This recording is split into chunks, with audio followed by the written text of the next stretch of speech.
네, 우리 먼저 교재 살펴보도록 하겠습니다. 옆에 있는 사람이 오늘 별로 없는데 오늘 새벽 특송이라 가지고 아마도 이렇게 오려고는 마음은 있지만 못 나오는 동원들이 꽤 많은 것 같아요. 또 이 날씨가 추우면 일찍 나오기가 참 어렵지 않습니까? 그러나 나와야지. 그죠? 우리 나온 우리 운동원들 꼭 이렇게 제가 이런 자리에서 야단치면 잘 나온 사람만 야단 맞고, 그러니까 옆에 있는 사람을 격려해 줍시다. 참 잘 나왔어요. 참 잘 나왔어요. 알겠습니다. 우리 오늘은 75페이지 살펴보겠습니다. 교회에 관하여. 여러분, 교회라는 말은 신약 성경에만 있죠. 구약 성경에는 교회라는 말은 없습니다. 그러나 히브리어 가운데 카할이라는 말이 있어요. 카할. 이 말은 모으다, 부르다, 하나님의 부르심 가운데 이스라엘 회중들이 모인 그 상태를 카할이라고 이렇게 표현합니다. 즉 이스라엘 백성들의 회중이 하나님 앞에서 말씀을 듣고 또 하나님을 예배하는 모습을 이렇게 카할이라고 하는데, 그것조차도 우리는 구약의 교회라고 볼 수 있는 것이죠. 그리고 예수님께서 교회라고 하는 말을 처음 사용하셨습니다. 베드로에게 너희는 나를 누구라 하느냐 라고 물었을 때 베드로가 뭐라 그랬습니까? 아는 대로 한번. 그렇죠. 주는 그리스도시요 살아계신 하나님의 아들이시니이다 그랬을 때 예수님께서 바요나 시몬아 내가 복이 있도다. 이것은 너 스스로 한 것이 아니라 하나님께서 너에게 알게 하셨다. 내가 이 반석 위에 교회를 세우겠다 말씀하셨죠. 그 신앙 고백 위에, 그리스도에 대한 그 신앙 고백 위에 교회를 세우시는 거예요. 그래서 이제 예수님께서 승천하시고 오순절이 되어 성령이 강림한 후에 교회가 탄생되는 것입니다. 교회라는 말, 에클레시아라는 이 헬라어는 부르심을 받은 사람들이라는 표현이 있어요. 부르심을 받은 사람들이라는 뜻을 가지고 있습니다. 아무튼 우리 교회는 하나님의 부르심을 받은 사람들이죠. 그래서 이렇게 모여서 하나님을 예배하고 하나님과 교제하고 또 그 성도 안에서 교제하는 그런 공동체가 되는 것입니다. 그런데 우리가 교회를 이해하기 위해서는 교회의 여러 특징들을 우리가 살펴봐야 되는데, 교회는 이 땅에서 죄악과 싸운다라고 하는 의미에서 이 지상에서는 전투하는 교회라고 우리는 그 교회의 특성을 설명할 수 있고, 그리고 저 천상에서는 이제 전투가 끝나죠, 그죠? 그래서 그 천상에서의 교회를 우리는 뭐라 그럽니까? 승리적 교회라고 이렇게 말합니다. 그리고 이 교회의 가시적 또 비가시적인 것을 구분해서 가시적인 교회, 비가시적인 교회, 혹은 유형교회, 무형교회라고 하는 구분을 하게 되는 것이죠. 여러분, 이 땅에서 이렇게 조직적이고 이렇게 우리가 눈으로 볼 수 있도록 모이는 이 경향교회라고 하는 이 지교회, 그리고 지역교회, 그리고 한국교회, 미국교회, 전 세계에 흩어져 있는 참교회들, 이런 교회들은 뭐라 그럽니까? 유형교회라고 말합니다. 이 유형교회는 과거에도 있었고 현재도 있고 미래에도 있죠. 이걸 유형교회라고 말합니다. 그러나 눈에 보이지 않는 비가시적인 교회가 있어요. 형태가 없는 교회가 있습니다. 이 교회는 그리스도 안에서 유기적으로 결합하여서 정말 그리스도와 연합된 사람들만의 공동체이죠. 이 교회를 가리켜 우리는 무형교회라고 부릅니다. 여러분, 이 유형교회 안에는 구원받는 사람도 있고 구원받지 못하는 사람도 있어요. 그러나 무형교회 안에는 다 구원받는 사람들이죠. 그래서 이 보이는 교회 안에는 이런 부족함이 있고 또 때로는 갈등이 있고 때로는 연약한 모습이 이 유형교회 안에는 존재하는 것입니다. 그래서 우리가 이 땅에서 그런 것들이 나타나는 것들을 너무 이상하게 바라볼 필요 없습니다. 어떻게 교회가 이런 일이 있나? 너무 그렇게 이상하게 바라볼 필요가 없어요. 왜냐하면 이 땅에서의 교회는 유형교회일 수밖에 없기 때문입니다. 아무튼 그런 우리가 구분을 할 필요가 있다는 것입니다. 그리고 또 이제 조직적인 면에서 조직 교회와 유기적 교회로 구분할 수 있어요.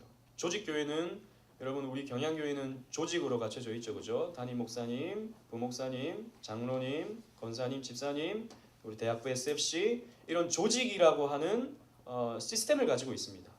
그러나 이 유기적 교회라고 하는 우리 개념을 또 머릿속에 가지고 있어야 되는데 이 유기적 교회는 그리스도 안에서 하나로 뭉쳐진 유기적으로 뭉쳐진 하나의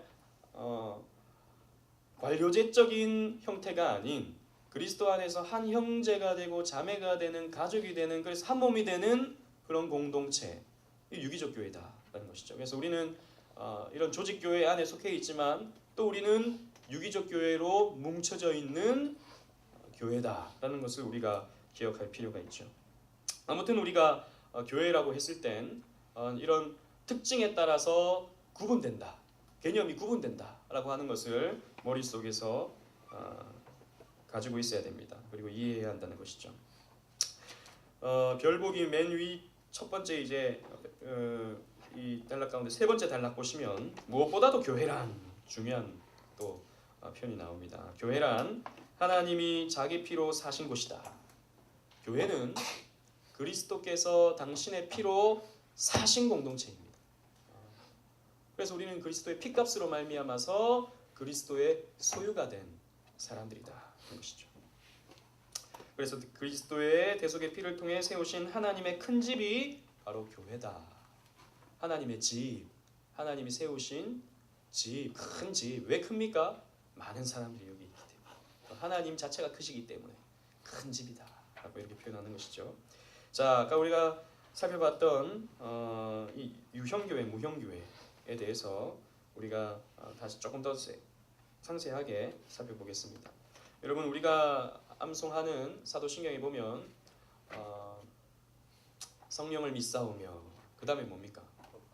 그렇죠. 거룩한 공예와 거룩한 공예를 믿사오며 이 말이거든요. 거룩한 공예라고 하는 말은 영어로 표현하면 Holy Catholic Church입니다. 캐톨릭 처치를 믿는다고? 여러분 이 캐톨릭이라는 말은 사실 굉장히 좋은 말이에요. 무슨 말이냐면 보편, 전통의 영어로 표현하면 universal. 그러니까 전 세계에 흩어진 보편 교회. 그리고 이 세상에 존재하는 진실한 교회들을 의미하는 것입니다. 우리는 그런 거룩한 공예를 하나님의 구속의 방편으로서 믿는다는 것이죠. 그래서 우리는 교회를 믿는다. 거룩한 공예를 믿는다라고 하는 표현을 합니다. 그런데 우리가 교회 그러면 우리는 굉장히 한국 교회는 장로 교회이지만 개교회가 굉장히 개교회적인 특징이 굉장히 강합니다. 그래서 우리는 교회 그러면 경향교회를 생각하고 또 혹은 다른 교회 없네 오늘은. 개교회만 생각하는데 그렇지 않습니다. 원래 교회 그러면 전 세계에 흩어진 진실한 교회를 우리는 다 생각해야 돼요. 다 우리의 한 가족이기 때문이죠. 이름은 모르지만 만나본 적도 없지만 그리스도 안에서 연합된 공동체이기 때문이죠. 그래서 우리는 그 교회가 하나님의 구속의 방편이라는 것을 믿는다라고 표현하는 것입니다. 그런 교회를 보편교회, 전 세계에 흩어진 보편교회, 우주적 교회라고 하는 것이죠. 그리고 이것은 궁극적인 이 우주적 교회, 보편교회는 눈에 보이지 않죠. 진실한 사람들만 속해지기 때문에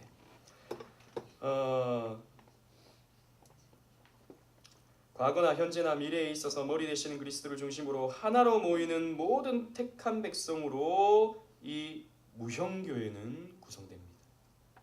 모든 택한 백성이 중요한 것이죠. 이 무형교회는 예수 그리스도의 신부요 그의 몸이요 만물 안에서 만물을 충만케 하시는 자의 충만이다 라고 이렇게 우리 신앙고백서는 표현하고 있습니다. 그런데 그러면 여러분 뭐 무형교회는 다 구원받고 유형교회는 거기 구원받는 사람도 있고 아닌 사람도 있고 그러면 무형교회가 중요합니까? 유형교회가 중요합니까? 뭐가 더 중요할까요?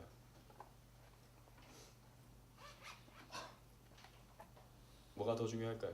둘 다 중요해요. 그렇죠.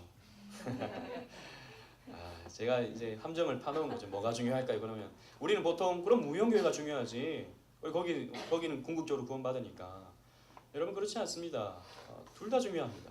사실 엄밀히 말하면 유형교회와 무형교회는 엄밀히 보면 하나라고 볼 수 있습니다. 그러나 이 세상에서 그 교회가 투영되었을 때는 유형교회로 투영되고 이것이 보이지 아니하는 영적 세계에서 무형교회로 나타난다는 것이죠.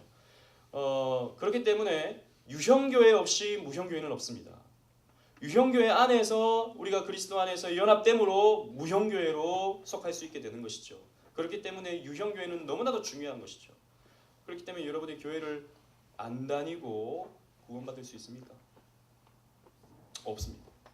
엄밀히 말하면 없어요. 교회밖에 구원이 없다는 것이죠. 그래서 이제 저 밑에 맨 밑에 보시면 이 유형교회 밑에서 세 번째 줄, 전 세계를 통해 참 종교를 믿는 모든 사람과 그들의 자손으로 이 유형교회는 구성된다. 이 유형교회는 예수 그리스도의 왕국이요 하나님의 집이요 권속이며 이 유형교회를 떠나서는 구원의 정상적 가능성은 없다. 그래서 교회 안 다니고 나는 예수님 믿으니까 난 구원 받겠지. 교회 안 다니고 나는 하나님의 존재를 믿으니까 성경 믿으니까 난 구원받아. 교회 요즘에 너무 타락하고 교회에서 하도 시끄러운 일들이 많으니까 난 교회 안 다니고 나 혼자 성경책 보면서 혹은 인터넷으로 설교 들으면서 나는 예수 믿으니까 나는 구원받아. 여러분 물론 그것 자체를 우리가 구원받는다 안 받는다라고 여길 수는 없죠. 그것은 정상적인 신앙생활이 아니에요.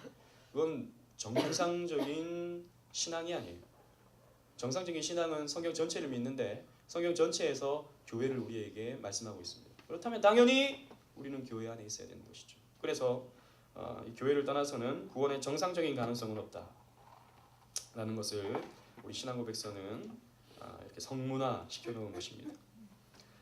그리고 그 76페이지 맨 위에 보시면 예수 그리스도께서 이 보편적이고 유형적인 교회에서 성도들의 모임과 세상 끝날까지 이 세상에서의 그들의 생을 완전하게 하시기 위해서 직분을 주시고 성경을 주시고 성례를 주시고 또 그리스도 자신과 성령이 임재하셔서 그것들을 효과 있게 하셨다 그랬습니다. 여러분 우리가 그래서 교회 생활 속에서 뭘 하느냐?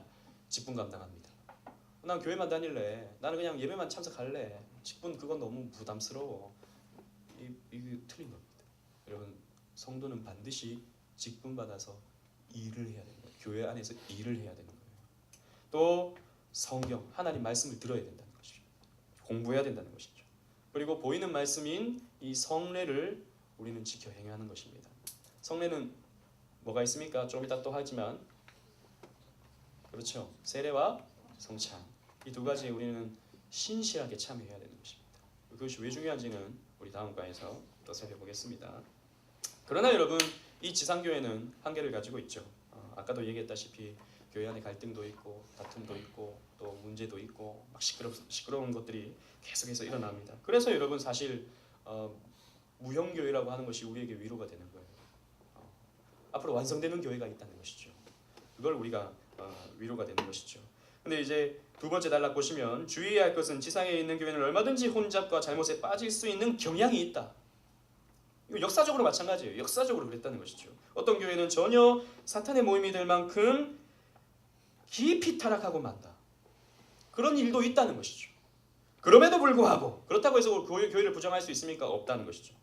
지상에 있는 하나님의 뜻에 따라 순종하며 예배하는 교회는 또 언제나 존속한다는 것입니다. 이걸 우리가 파수해야 된다는 것입니다. 신실하게 하나님의 뜻에 따라서 순종하면서 예배하는 교회가 이 땅에 끝까지 존재하는데 우리가 그런 교회가 되어야 된다는 것이죠. 그것이 우리의 사명인 것입니다. 자, 그 다음에 77페이지 보시면 또 중요한 것. 그리스도 외에는 교회의 머리가 있다 없다? 없다. 그런데 있죠. 지상에는. 누굽니까? 로마 가톨릭의 교황입니다. 교황은 자기가 교회의 머리라고 그리스도의 대리인이라고 공식적으로. 그래서 그는 교황은 죄가 없다 그러죠. 교황 무오설. 교황은 죄가 없습니다. 가톨릭 교리에 따르면 그리스도의 대리인이기 때문에. 그런데 우리 신앙고백서는 뭐라 그럽니까? 그때 당시에 로마 가톨릭과 처절하게 싸우던 우리 언약도들, 청교도들 뭐라고 정리해놨습니까? 그러므로 누구든지 교회에서 그리스도를 대항하여 자신을 높이는 자와 스스로 하나님이라고 부르는 자는 저 그리스도다. 명문화하진 않았지만 이 대상은 누굽니까? 교황입니다. 교황은 저 그리스도다. 여러분 교황은 적그리스도입니다. 최근에 프란시스코 교황은 굉장히 젠틀하고 후덕해 보이고 또 따뜻해 보이고 사랑이 많아 보이고 지나가는 사람들에게 뽀뽀도 잘해주고 또 어린아이를 꼭 안아서 이렇게 기도해주고 그리고 굉장히 영적인 차를 타고 소울이라는 차를 타고 우리 한국을 돌아다니고 좋은 차 타고 얼마나 사람들이 좋아합니까? 그러나 여러분 우리는 분명히 볼 줄 알아야 됩니다. 적그리스도입니다. 양의 모습을 하고 있지만 용의 말을 하는 적그리스도입니다. 절대 우리가 속으면 안 됩니다. 그는 멸망의 자식이다. 멸망의 자식이다. 우리 신앙의 선배들은 이렇게 정리해놨습니다. 자, 넘어가서 성도의 교제에 관하여 여러분 교회란 무엇인가에 대해서 루터는 이렇게 말했습니다. 교회는 성도의 교제이다. 굉장히 어려운 말이면서 동시에 굉장히 쉬운 말이에요. 무슨 말이냐면 교회는 그리스도 안에 연합된 사람들이 그리스도를 함께 공유하는, 그래서 교제하는 공동체이다. 그게 바로 교회다라는 것이죠. 무슨 말인지 아시겠습니까? 아무튼 교회란 하나님이 불러내신 성도들의 모임인 만큼 성도의 교제는 그 의미에 있어서 교회와 불가분의 관계이다. 그래서 우리 사도신경에 뭐라 그랬습니까? 성도가 서로 교통하는 것을 믿는다. 성도가 서로, 이 말은 쉽게 말해서 교제하는 것을 믿는다라는 말이에요. 교통. 저는 예전에 사도신경 배울 때 성도가 서로 교통한다는 말이 차를 타고 간다는 말이 아니면 뭐 어렸을 때 무슨 말인가 했는데 사실 쉬운 말이에요. 교제하는 것이에요. 성도들이 서로 교제한다는 거예요. 근데 이게 여러분 오해하지 말 것은, 그러면 우리는 그 예배 끝나면 항상 코인원이 하니까 우린 교제 잘하고 있구나, 그 말이 아닙니다. 그것도 하나의 작은 부분이기도 하지만 성도는 서로 교제하는 게 그리스도 안에서 묶여져 있다는 말이에요. 사실 묶여져 있어서 한 그리스도를 나눈다는 말입니다. 한 말씀을 나눈다는 말이에요. 그게 중요한 거예요. 자, 먼저 우리가 이 교제를 이해하기 위해서는 우리 지난 수요일날 수요 교리 공부 때 참석한 우리 운동원들은 조금 더 잘 이해할 수 있을 것입니다. 여러분, 우리 먼저 교제라고 했을 때 주님과의 교제를 먼저 생각해야 됩니다. 여러분, 왜 우리는 예수를 믿습니까? 자, 우리 한번 누가 한번 대답해 봅시다. 이소인 운동은 우리는 왜 예수님을 믿습니까? 천국 가기 위해서. 틀린 말 아닙니다. 맞는 말이죠. 우리 일반적으로 왜 예수를 믿는가? 그러면 천국 가기 위해서. 그럼 왜 천국에 가야 됩니까? 장지훈 운동. 왜 천국에 가요? 영원히 예수님을 찬송하기 위해서. 거룩하네요. 영원히 예수님을 찬송하기 위해서. 예수님 좋으니까, 그죠? 네, 맞아요. 근데 일반적으로 사람들은 천국은 좋은 곳이니까 거기 가면은 녹보석, 홍보석, 보석도 있고 막 그 밝은 빛이 있고 샘이 넘쳐 흐르고 사자들이 어린 양과 뛰놀고 뭐 이런 표현들이 있으니까 천국은 좋은 곳이니까 가야지. 근데 여러분, 좋은 곳도 맨날 가보세요. 좋은 곳. 에버랜드 여러분 가면 너무 좋죠. 에버랜드 거기서 살아보세요. 좋은가? 지긋지긋해요. T-엑스프레스 이거 또 타야 돼. 뭐 퍼레이드 이거 또 봐야 돼. 지긋지긋해요. 여러분, 천국이 될 수 있는 이유는 거기 주님이 계시기 때문입니다. 사랑하는 주님이 계시기 때문에. 여러분, 그랬기 때문에 분명히 해야 됩니다. 이 땅에서 주님을 사랑하지 않는 사람은 천국이 의미가 없습니다. 여러분, 연애를 해보면 사랑하는 사람과 그냥 편의점 가서 라면 먹어도 행복한 거예요. 아닌가? 라면은 좀 그런가? 네. 주님과 함께라면 좋은 거예요. 그게 우리 신앙의 내용입니다. 다른 말로 표현하면 그게 바로 주님과의 교제라는 것이죠. 천국에서는 주님과 영원한 교제를 이루어갈 수 있기 때문에 천국이 가고 싶은 곳이에요. 그래서 여러분, 우리가 왜 예수를 믿는가? 그 말은 궁극적으로 우리가 구원받기 위해서인데, 천국 가기 위해서인데, 조금 더 궁극적인 내용은 주님과 영원히 교제하기 위해서. 우리 이 땅에서 주님과 교제하죠. 그러나 이 땅에서의 우리는 여전히 죄를 가지고 있기 때문에 그 교제가 너무나도 좋지만 완벽하지 않아요. 그러나 천국에서는 그 완벽한 교제를 이루어가는 거예요. 완벽한. 그래서 여러분, 우리가 천국 가고 싶은 것입니다. 그래서 주님과 우리는 연합함으로 교제를 이루어가는데, 그 교제가 그 그리스도를 함께 나누는 그리스도의 지체들, 저와 여러분들이 함께 모여서 그 그리스도를 함께 사랑하고 함께 같은 방향을 걷고 같은 내용을 나누고 같은 비전을 품고 같은 뜻을 가지는 이것이 바로 그리스도 안에서의 성도의 교제인 것입니다. 이게 필요한 거예요. 그래서 여러분 왜 공예배가 필요합니까? 왜 주일 낮 예배가 너무나도 중요합니까? 온 성도들이 똑같은 말씀 먹는 거예요. 온 성도들이. 그래서 같은 빵을 먹는 거, 같은 양식을 먹고 우리는 한 형제이구나라는 것을 확인해야 되는데 나는 토요예배 드렸으니까 주일 낮은 생리야. 혹은 주일 학교 스텝 했으니까 난 주일 예배 생리야. 이건 여러분 굉장히 공교회의 특수성 그리고 성도의 교제에 여러분이 참여하지 않는 것입니다. 그 내용을 알겠죠, 그죠? 성도의 교제가 그렇기 때문에 교회에서 여러 부분에서 예배를 통해서도 나타나고 또 우리 신앙의 내용에서 중요한 것이 되는 것입니다. 그래서 성도끼리는 사랑으로 서로 연합되어서 각자가 받은 은사와 은총을 함께 나누게 됩니다. 그리스도의 사랑을 함께 서로 나눔을 통해서 우리는 사랑으로 연합하는 거예요. 여러분 우리만큼 자주 보는 사람도 잘 없어요. 우리만큼. 그죠? 여러분 정말 여러분들이 교회 안에 깊숙이 들어오면 여러분들의 육신의 형제보다 훨씬 더 교회의 성도들을 많이 봅니다. 그죠? 저는 이제 자라니까 저희 어머니 한번 보기가 힘들어요. 저희 누님들 한번 보기가 힘들고 사촌들은 거의 못 봅니다. 여러분들은 거의 매일 봐. 매일 얘기를 나누고 여러분들과 교제하고 여러분들의 이야기를 듣고 제 이야기를 하고 여러분이 우리가 그리스도 안에서의 한 가족입니다. 그래서 여러분들이 좋은 일 있으면 목사님이 격려해주고 또 여러분들이 병원에 가면 목사님이 가서 또 신방하고 또 기도해주고 여러분들이 결혼하면 목사님이 축하해주고 여러분들이 애를 낳으면 목사님이 또 축복기도 해주고 여러분들이 죄송합니다 죽으면 장례 치러주고 여러분들의 생 전부를 우리는 같이 합니다. 가족이에요. 가족.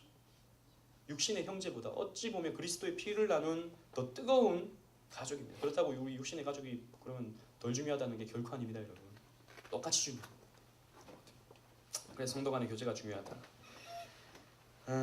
자, 아까 제가 했던 내용이 78페이지 마지막 단락에 있습니다. 이미 신앙을 고백한 성도는 하나님께 대한 예배에 있어서 상호간의 덕을 세우기 위해 영적 봉사를 행하고 각자의 능력과 필요에 따라서 외적으로 돕는 일과 거룩한 교제와 교통을 지속할 의무가 있다.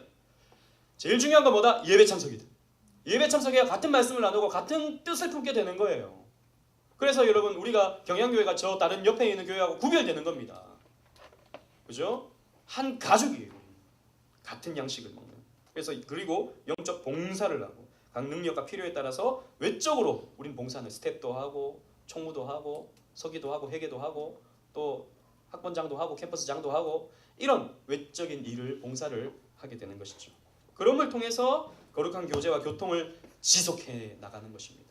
정신적으로 우리는 지속해 낼 수가 없어요.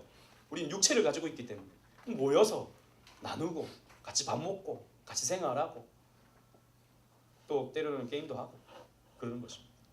자, 79페이지 별대기 보시면 교제에 지켜야 할 선.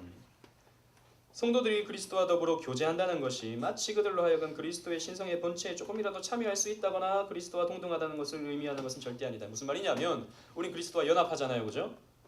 그리스도 안에 있게 되잖아요. 그리스도의 교제를 우리가 함께 나누잖아요. 하나가 되잖아요. 이게 무슨 어떤 불교에서 말하는 그래서 우리가 그리스도와 연합하게 되면 우리가 그리스도 안에 있게 되고 내가 안에 그리스도가 있게 되면 마치 나에게 신성이 있어지는 그런 거는 결코 아니다라는 것이죠.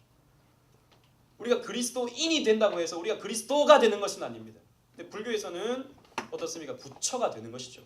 공덕을 쌓고 도를 닦음으로 말미암아서 성불하는 것이 불교의 목적이죠. 이거 힌두교도 마찬가지고 그리고 뉴에이지도 마찬가지입니다. 명상과 또 이런 관상을 통해서 어떤 신적 위치에 자기를 올려놓는 것. 뉴에이지 사상입니다. 사실 뉴에이지나 힌두교나 불교나 똑같은 거예요. 우린 그런 거 아니다라는 것입니다. 우리 그리스도 안에 연합하지만 그리스도와 우리가 신적인 어떤 기운을 그리스도로부터 받는 그런 건 결코 아니다라는 것이죠. 그런 걸 조금이라도 말하게 된다면, 그래서 우리가 어떤 신성에 참여한다라고 하는 것 조금이라도 말하게 된다면 그것은 곧 불경하고 망령된 일이다라고 되어 있죠. 그리고 성도가 서로 가지는 이 교제가 각자의 소유하는 물건이나 재산 권리나 소유권을 탈취하거나 침해하라는 것은 결코 아니다. 무슨 말이냐면 우리 다 한 가족이기 때문에, 그러면 네 돈이 내 돈이고 우리 가족이니까 네 돈 내놔, 네가 밥 사, 우리는 가족이니까 억지로 갈취하거나 억지로 빼앗거나 한 가족이니까 네가 어떻게 해, 뭐 이렇게 그렇게 할 수 있는 건 결코 아니다라는 것이죠. 우리 지난번 8계명에서 우리 배웠지 않습니까? 8계명은 사유재산이 있죠, 그죠? 그건 존중돼야 되는 것입니다. 그리고 어떻게 그것을 나눠야 됩니까? 자발적으로 나눠야 돼요. 그 강제적으로 교회에서 혹은 사회에서 국가에서 그렇게 할 수는 없다라는 것이죠. 넘어가서 성례에 관하여, 여러분 아까 우리가 얘기했다시피 성례는 우리 개혁교회는 두 가지로 봅니다. 세례와 성찬. 그러나 로마 카톨릭은 여기 나와 있죠. 견진성사. 견진성사는 아이가 나오면 돌이 되면 이렇게 베푸는 성사입니다. 그리고 고해성사 잘 알죠, 그죠? 신부에게 찾아가서 자기 죄를 신품성사, 이거 성인이 되면 받게 되는 성사예요. 혼인성사, 결혼하면 받게 되는 것이고, 병자성사, 병 들었을 때 받게 되는 것입니다. 이런 7가지 성사를 다 받아야 의가 주입된다고 보는 거예요. 우리는 의가 뭡니까? 우리에게 어떻게 된다 그랬어요? 전가되는 것이죠. 우리는 그건 우리의 것으로 여겨지는 것이지 의는 우리 게 아니에요. 누구의 의입니까? 그리스도의 의. 그 그리스도의 의가 우리에게 전가되는데, 로마 카톨릭은 이런 성례와 공덕과 여러 가지 행위를 통해서 의화된다고 합니다. 거기는 칭이라는 말이 없어요. 로마 카톨릭은 의화, 거룩하게 되어진, 의롭게 되어지는, 의가 자기에게 이렇게 채워지는 겁니다. 그래서 그 의에 맞게끔 살다가 어느 정도 죽으면 연옥에서 그 남은 의를 채워야 되고, 혹은 성인이 되었다고 추기경들이 인정을 해주면 그 사람은 난 부족한데 그래도 그 사람은 무조건 올라가는, 천국으로 바로 직행하는, 이런 이상한 구조를 가지고 있는 것이 로마 카톨릭입니다. 아무튼 로마 카톨릭은 이런 7가지 성례, 7성례라고 하는데 우리는 그렇지 않습니다. 종교개혁자들은 오직 말씀에 근거해서 2가지의 성례만 인정한다는 것입니다. 성례는 두 번째 보면, 성례, 사실 성례라는 말이 조금 어려운데 성례는 말 그대로 거룩한 예식입니다. 거룩한 예식이 우리에게는 2가지가 있다. 이것은 거룩한 표요 인침이다. 성례는 그리스도와 그분께서 주시는 은혜를 나타내고 그 안에 있는 우리의 관심을 경고케 하여 교회에 속한 사람과 세상에 속한 사람을 뚜렷하게 구별시키는 것이다. 중요한 것. 성례는 구별시키는 거예요, 여러분. 즉 그리스도 안에 있는가 그리스도 밖에 있는가, 이것을 외적으로 구별시켜 주는 것입니다. 여러분 무슨 말이냐면 성찬할 때 특별히 이것이 구별이 되죠. 성찬할 때 세례 받은 사람만 참여하게 됩니다. 세례 받은 사람만. 세례 안 받은 사람은 성찬에 참여할 수 있습니까? 없어요. 즉 그리스도 교회 안에 있음이 공적으로 인쳐진 사람만 참여할 수 있게 되는 거예요. 그래서 여러분 조금 엄격한, 굉장히 엄격하게 이 성례를 집행하는 교회에서는 예배 참석, 예배 시간에 성도 자리와 방청객 자리를 구분해 놓습니다. 왜? 그 사람은 사실 예배 드릴 수 있나? 이게 아직 공인이 안 됐다는 거죠. 세례 받은 사람만 이 예배 자리에 앉고 나머지는 방청석에 앉습니다. 왜냐하면 또 성찬을 하게 될 때 구분이 안 되기 때문에. 그래서 그 사람들은 조금 민망하죠. 우리는 방청? 근데 엄격하게 하는 그런 교회도 있다라는 것을 그냥 제가 말씀드리는 것입니다. 이렇게 구별이 된다고요. 구별. 그걸 통해서 우리는 또 내가 그리스도 안에 속해 있구나라는 것을 우리는 확인받게 되고, 세례 받음을 통해서 그걸 다시가 아니죠. 세례 받음을 통해서 내가 교회 안에 속해 있구나라는 것을 우리는 확인하게 되는 것이죠. 그래서 성례는 구별하는 것이다라는 것을 기억하고, 또 하나님을 엄숙하게 섬기도록 하기 위해서 하나님이 제정하신 것이 바로 성례이다. 더 진지해지게, 더 그 소속감 있게 우리가 바른 신앙생활을 할 수 있도록 만들어주는 것이 바로 이 성례이다. 모든 성례의 표와 그 뜻에 뜻하는 것 사이에 영적 관계 또는 성례적 연합이 있다. 그러므로 실체의 명칭이 그 표, 즉 성찬의 떡과 포도주로 불린다. 실체는 그리스도의 살과 피입니다. 그러나 그 표식으로서, 상징으로서 우리는 떡과 포도주를 먹게 된다라는 것이죠. 성례의 효력 보시면 성례를 집행하는 사람의 경건이나 의도에 따라서 그 효력이 나타나는 것은 결코 아니다. 이 중요한 것입니다. 여러분, 성례는 하나님 삼위일체 하나님의 이름으로 베풀어지는 것이지 결코 그것을 집례하는 목사의 어떤 능력과 효험에 따라서 나타나는 것이 결코 아니다라는 것이죠. 그래서 성령의 역사로 말미암아 나타나는 것이 성례이다. 여러분, 그래서 제가 다 읽을 수 없으니까 이 성례는 특히 세례 같은 경우에 또 다음에도 나오지만 여러분들이 군대에서 이렇게 합동 세례를 받는 경우가 있어요. 그때는 그죠, 뭐 믿음이 있고 그리고 혹은 뭐 세례 문답을 하고 교육을 하고 이런 게 전무하죠. 그냥 어느 날 뭐 광고하죠.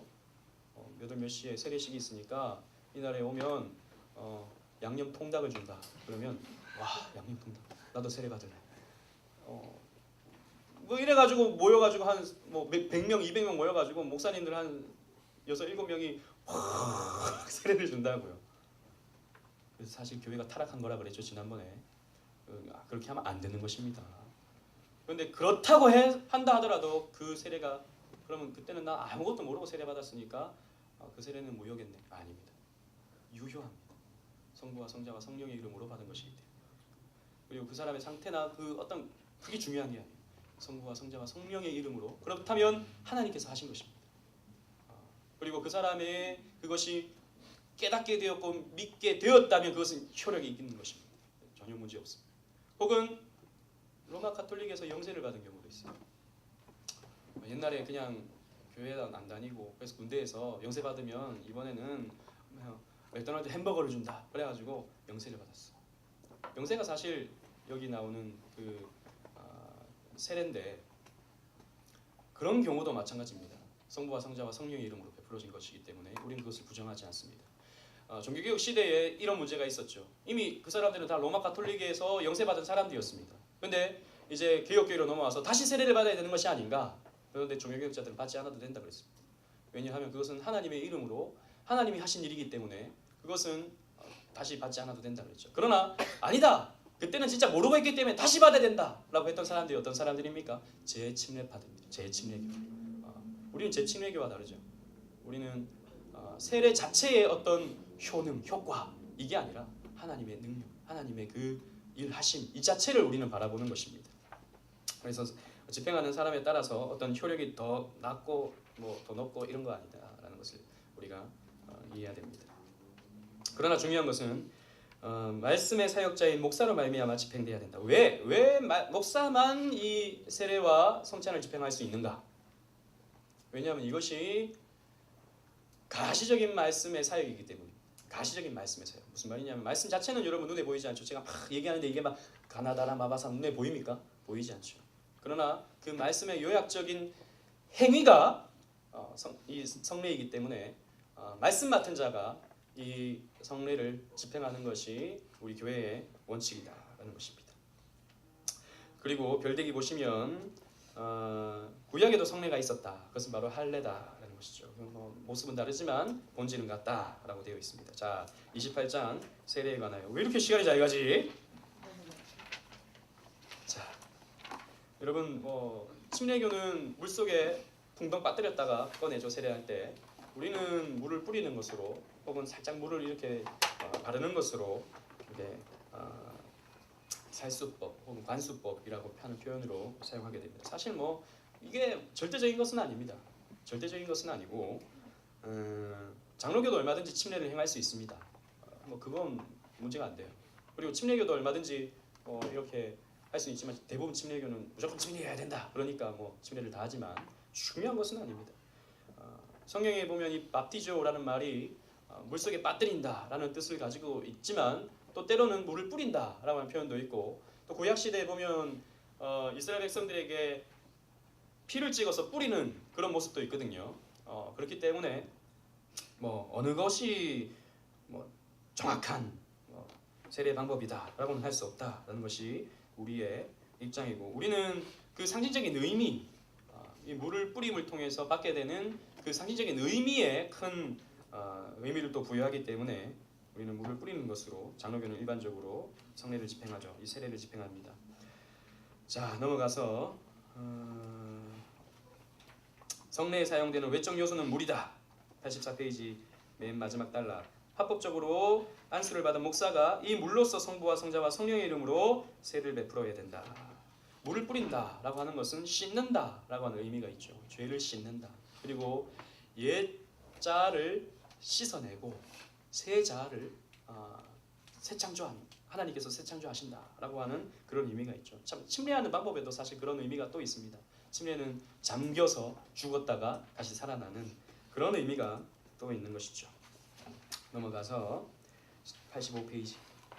근데 세례는 그리스도를 실제로 믿고 순종할 것을 공적으로 고백하는 성도들뿐만 아니라 부모가 다 믿거나 한 편만 믿는 자의 유아라도 받을 수 있다.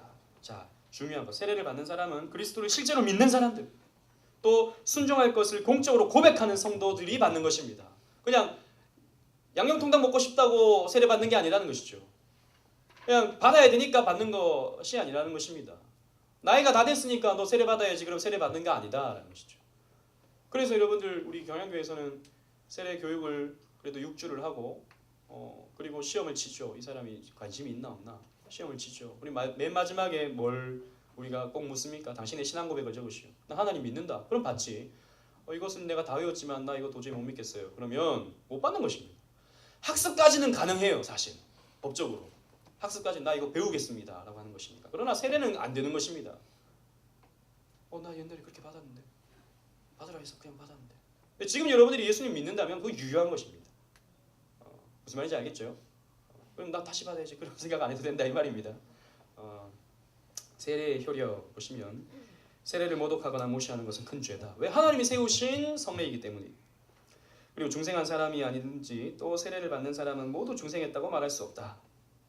세례 받은 사람 보고 중생한 사람이다, 중생한 사람이 아니다 라고 우리가 쉽게 단정할 수 없다는 것이죠. 여러분 세례를 받았지만 구원받은 사람이 있고 안 받은 사람도 있을 수 있는 것입니다. 우리 불완전하기 때문이죠. 세례의 효과는 그것이 집행되어지는 시간에만 발생한다고 말할 수 없다. 세례의 효과는 우리는 이 세례를 받음을 통해서 그 죄 씻음의 그 효과는 영속적인 것이죠. 그리고 맨 마지막에 아까 제가 얘기했던 것이죠. 세례는 누구에게나 단 한 번만 베풀 것이다. 이건 우리가 또 지켜줘야 할 내용입니다. 그런데 사실 이 문제가 그 세례를 그 옛날에 모르고 받았던 거, 천주교에서 받았던 거 이걸 다시 받아야 되는가 말아야 되는가, 사실 이것도 아직까지도 사실 신학계에서 의견이 분분합니다. 이걸 받아도 되나 말아야 되나. 그래서 우리도 사실 명확하게 이 부분에 대해서 꼭 이래야만 된다라고 주장할 수 없는 부분이 또 분명히 있습니다. 그러나 일반적으로 역사적으로는 이렇게 해왔다라는 것을 우리는 기억해야 되죠. 왜냐하면 재작년인가요? 합동 측, 총신대 측에서 다시 받아도 된다라고 하는 그런 헌의안이 올라왔어요. 그래서 그것 때문에 엄청난 토론이 있고 나서 결론 난 거는 그냥 옛날 하던 대로 하자 이렇게 결론이 났습니다. 질문 있습니까?